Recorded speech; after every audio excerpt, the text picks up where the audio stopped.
Hello everyone, my name is Prashant from Reliability Odyssey, and today I have a new guest with me, and this is a familiar face. You might have following him. Might be following him on the LinkedIn. You might be reading his blogs, or if you are on the Maximo communities, for sure, you know Alex. So welcome, Alex. Thank you so much for taking time out. And there are some questions which we have for you today. So we will start the discussion. And first thing which I want is to know from you, if just to start and as a person, for the other folks to know you, can you please tell me about your experience and then the different products that you have worked in EM space?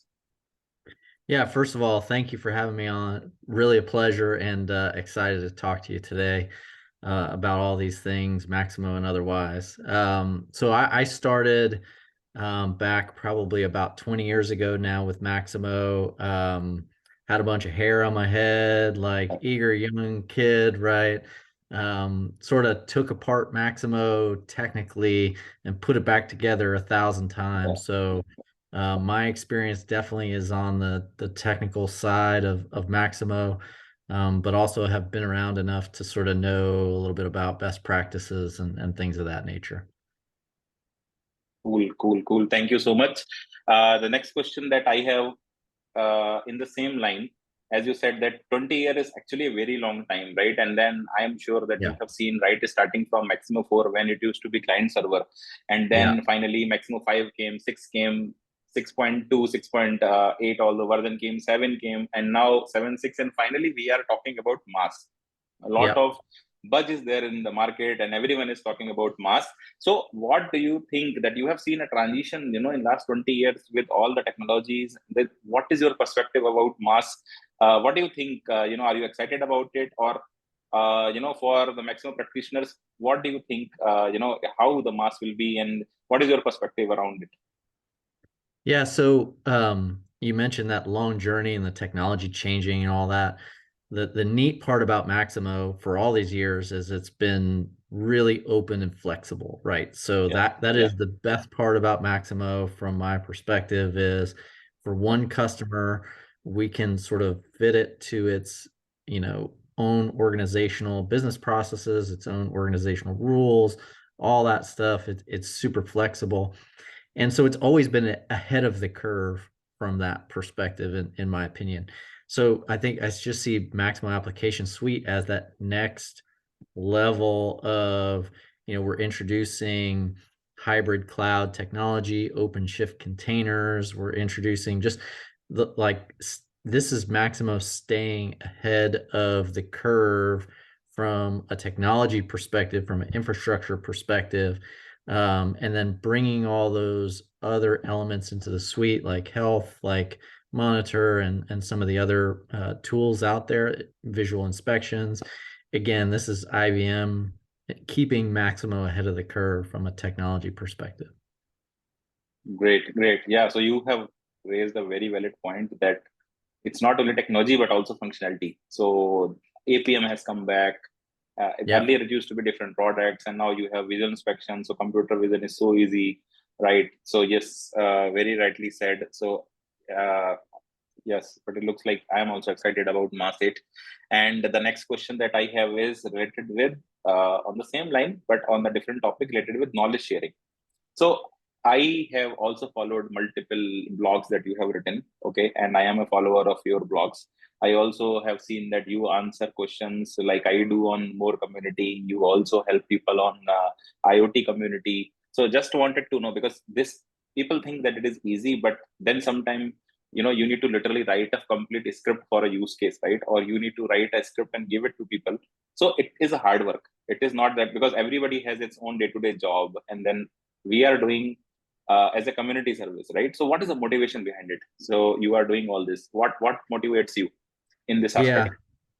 So from my perspective, when I was a young guy just getting started in Maximo, there were a handful of blogs out there that I followed and was able to glean quite a bit of little tips and tricks and knowledge from, and I would steal from this and steal from that a little Yeah, bit.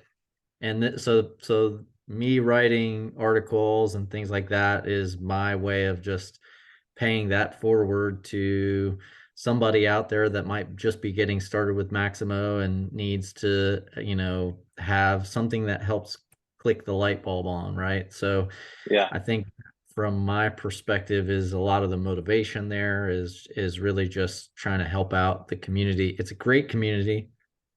And the forums probably weren't as available, I would say, maybe when I was younger, just getting started, than they are today. But they are a great way, again, of just sharing knowledge and helping people with little tips and tricks here. And I just feel like that's the cornerstone of, who I am, who the A3J group is want to be able to share back. And I know you're a big part of that as well. I see you constantly answering questions on the More community, the IBM IoT community. So very good to see. Very excited about that. Thank you so much. It means a lot. Thank you for the appreciation, and I really appreciate, because I have also, frankly speaking, I have also followed. I can literally think, I'm not sharing what are the blogs, but I can literally think, I can make a list of 2-3 blogs at least that I have shared, I have read, that you have actually written, and I have shared with my team as well. So I think great job there, and really appreciating that. It's not being that I'm writing, but as a, even if I'm not writing, as a Maximo practitioner, I believe your blogs are very cool. And you also have your own podcast channel. I have listened, and you have invited many stalwarts from the industry, and Yeah. I believe those are always very insightful. So thank you for all the hard work that you are putting for community service. It's not easy, that I know. And the next question that I have is very interesting, and this thing is somehow connecting me as well, because I also work for EM 360, and then you also have a mobile application, and that too a native application. So what I am asking is, like, can you tell about this E3J Mobile Solution suite, and a little bit about it? How the idea came in your mind, and then like what are Yeah. the different apps, what it is all about? So generally speaking, I would say we're probably dating myself here, but going back maybe about 10 years or so, we're talking about like, I don't know if you're familiar with the old Cyclo mobile Yeah. apps, and maybe some of the old IBM mobile Hmm. apps from years and years ago. Um, and always had the biggest challenge there was it was really difficult for a customer to really understand what they were getting just by looking at a demo with Maximo data and not being able to maybe try it with their own data. And um, the other thing for me was like a time to value type thing, where I saw where it took, a long time to implement mobile. And Hmm. there's reasons for that. I totally understand that.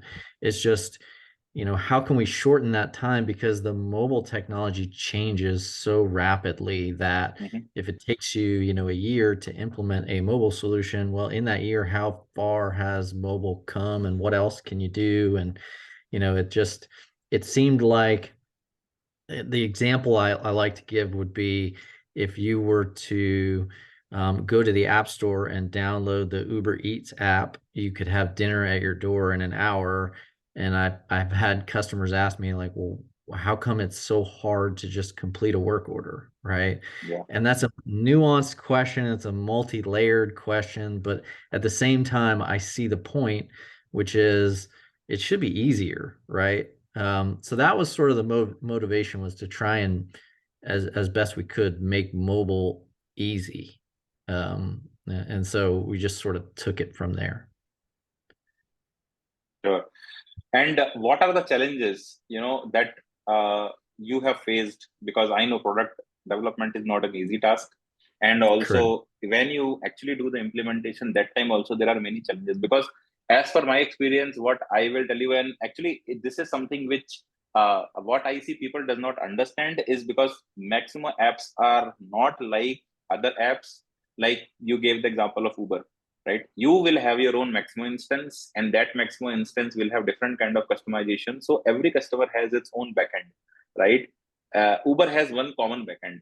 So there is a very big difference, right? And then with the different backend, Absolutely. with different environment, different challenges and different things comes up, right? And so there are many challenges, right? So what are the challenges, that you can say that you have faced, especially when the product development and also, the implementation when we go? What are the challenges, that because this comes as a lesson learned, right? So the next implementation, we know that okay, this is something which for this customer we should be careful about, or we will tell the customer ahead. What are the Yeah. challenges, that you can count? Some of them, if you would like to share with us. Well, you've mentioned some of them already, and those are probably the big ones, right? Which is that, I mentioned earlier when talking about like how Maximo has evolved, about how Maximo is super flexible and can mean Yeah, different things to different organizations.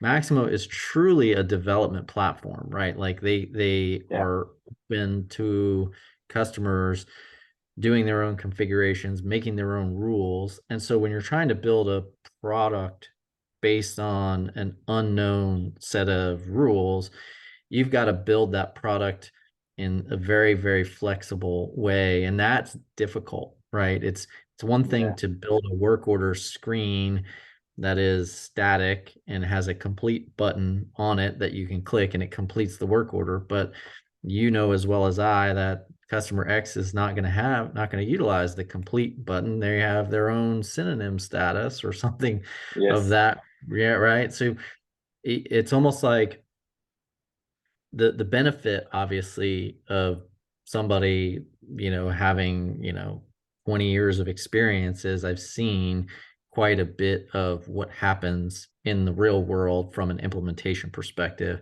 I know what customers are going to want. I know how they're basically going to operate. But it's funny, every time I go into a new customer, I learn something new. And it's yeah, kind of cool about this community and this product line in general is constantly learning new things, maybe about things in a given industry or how people maybe take a different lens at the same type of problem. But when you're building a product, those are the biggest challenges that you yeah. face is trying to build something in such a way that it can be leveraged by people who may have differing sets of requirements. True, very true.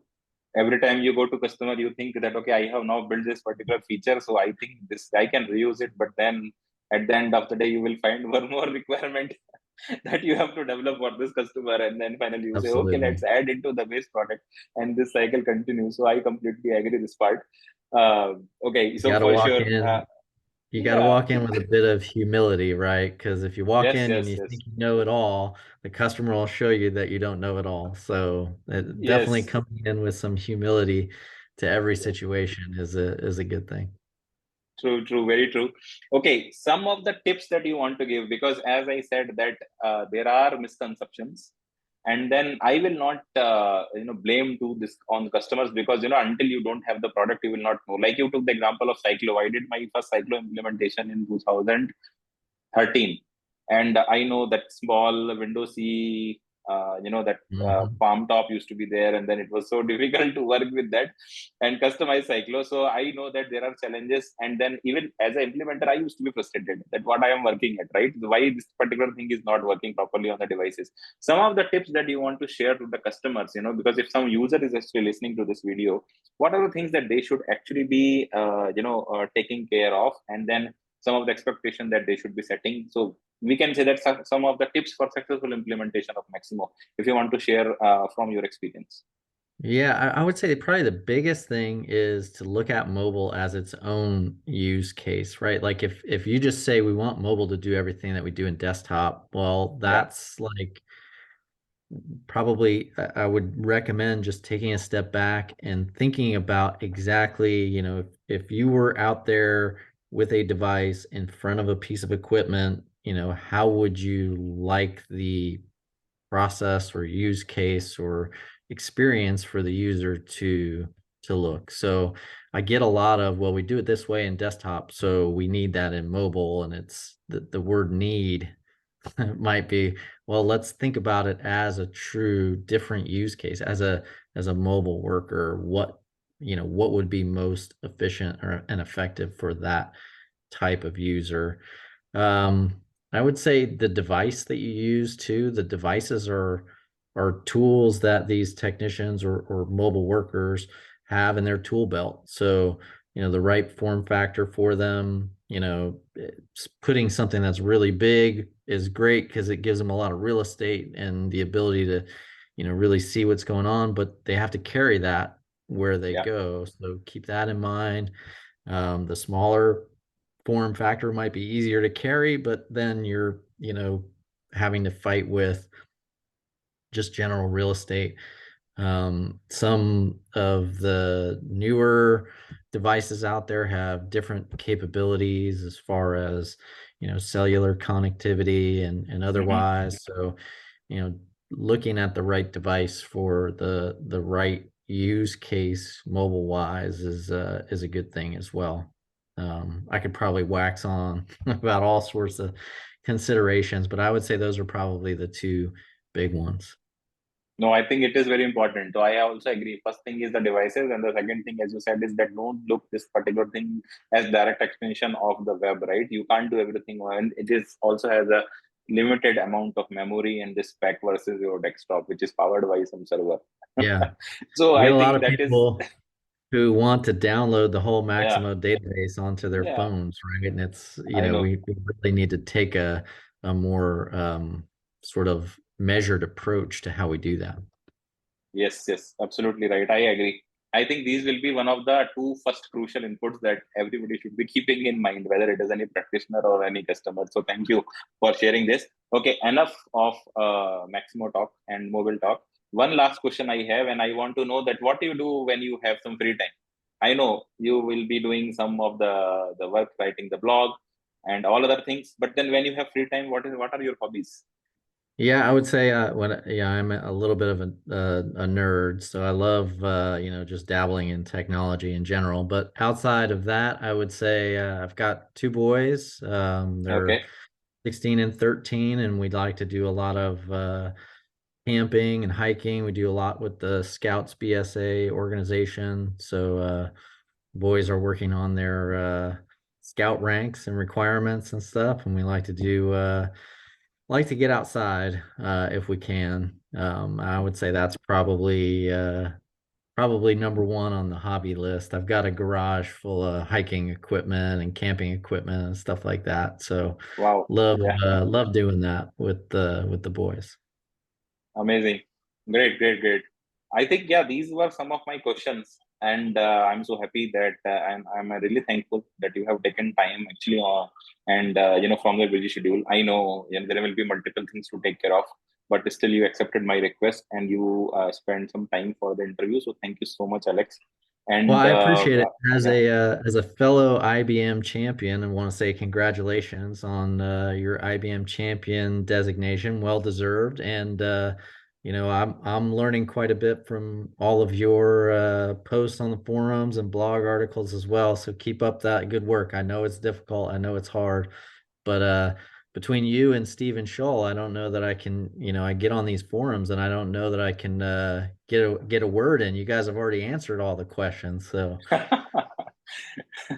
thank you so much all for of your appreciation. I think I have to also request Steve to come for one of the interview. I want to listen from him. Yeah. So I know. well, I think you are seeing it'd be great. the ranking also below. Yeah, I know. Okay, thank you so much. And yeah, Yeah. I really appreciate. And I think, yeah, so that's it. I think from this particular interview. So I hope that again, thank you so much for all the inputs that you have shared. Some of the unique thing that you have shared about the mobile, right? Not everybody has the experience of mobile. People are still learning, and I think this will be one of the very important point. Even some of the users who are listening to it. So thank you so much for sharing all the detail. And then I think to my friends who watches Reliability Odyssey, thank you so much. You have given a lot of love to the other videos, and soon this interview will and talk show will also be going to be live. So again, when it is live, please like the video and share it, and then obviously subscribe to channel Reliability Odyssey. So that's it from this interview. We will meet again with one more guest in the future. Thank you so much, Alex. All right. Thanks, Prashant. Thank you.